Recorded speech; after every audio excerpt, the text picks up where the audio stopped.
গাড়ি এগিয়ে যাচ্ছে, কি পরিমাণ সুন্দর সেটা আসলে বলে বোঝানো যাবে না। আর এখানে আসলে কোনো মানুষ যদি আসে তাদেরকেও ন্যাচারালি সুন্দর লাগে।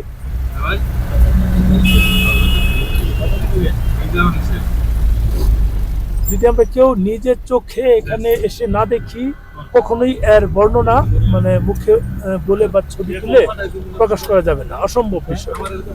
গাড়ির অবস্থা দেখে বুঝুন, যদি চেইন লাগানো না থাকে চাকা কিন্তু ঘুরে না। এই যে দেখুন অবস্থা।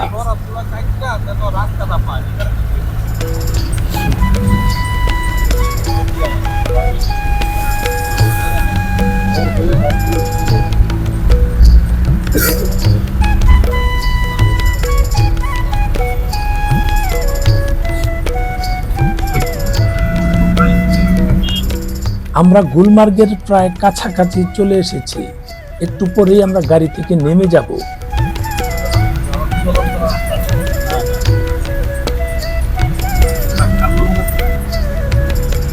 তাই বলবো, যারা আসেন বা আসতে চান, প্ল্যান করছেন, এই সময়টা ধরে আসবেন যখন এখানে অনেক বরফ আছে। যেমন ফেব্রুয়ারি লাস্টের দিক থেকে মার্চ এপ্রিল পর্যন্ত এরকম বরফ পাবেন। যদি স্নোফল পেতে চান, ন্যাচারাল ভিউ দেখতে চান, যে বরফের সমৃদ্ধ যে ভিউ আছে সেটা যদি দেখতে চান, আপনারা কাশ্মীর আসুন। আমি সিকিমও গিয়েছি, কাশ্মীরও গিয়েছি, দুটা সৌন্দর্য দুরকম, দুটাই সুন্দর। এটা খুব উঁচু পাহাড় না, কিন্তু এখানে অনেক সুন্দর। আর সিকিম উঁচু পাহাড়, বাট সেটার মধ্যে একটু পার্থক্য আছে, সেখানে শ্বাস প্রশ্বাস প্রবলেম। মানে আমি যখন নর্থ সিকিম যেতে না পারবো তখন বরফ পাবো না। আর শ্রীনগর আসলে আপনার পেহেলগাম যান, ওখানে পাবেন, বা গুলমার্গ যান, ওখানে পাবেন। যেমন আজকে আমরা গুলমার্গ এসেছি। আপনি যদি সোনমার্গে যান, সেখানে পাবেন।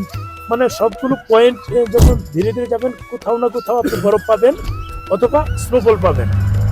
অবশ্য অনেক সময় স্নোফল পাওয়া যায় না, সেটা ভাগ্যের উপর অনেক কিছু ডিপেন্ড করে। কিন্তু আপনি যদি প্ল্যান করে আসেন, আপনি বরফের উপর নাচানাচি করবেন, বরফের উপর গা লেলিয়ে দিবেন, তখন কিন্তু এই সময়গুলো মাঝামাঝি থেকে মার্চ এপ্রিল মে পর্যন্ত আসতে পারেন। খুব সুন্দর জায়গা, মে পর্যন্ত আসলেও এই সুন্দরগুলো পাবেন। দেখুন আমরা যাচ্ছি, আমাদের পাশ দিয়ে কিন্তু সব যে বরফ, শুধু এই পাশে না, আমি এই পাশে দেখাই, যে ড্রাইভার ভাই আছে এই পাশে দেখাই, ওই যে দেখুন ওখানে কিন্তু আছে, ওই বাইরে এই যে আমাদের নিউ ব্লগার মোহন ভাই।